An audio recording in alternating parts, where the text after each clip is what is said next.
Yan, napapakain na naman ako ng alaga kong baboy.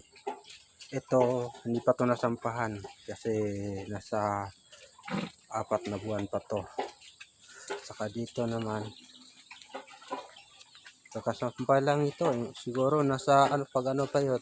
Ito, nabarakwan to noong 19 ng December. Dik. Saka dito, mag-isang buwan na itong nabarakuhan. Ayan.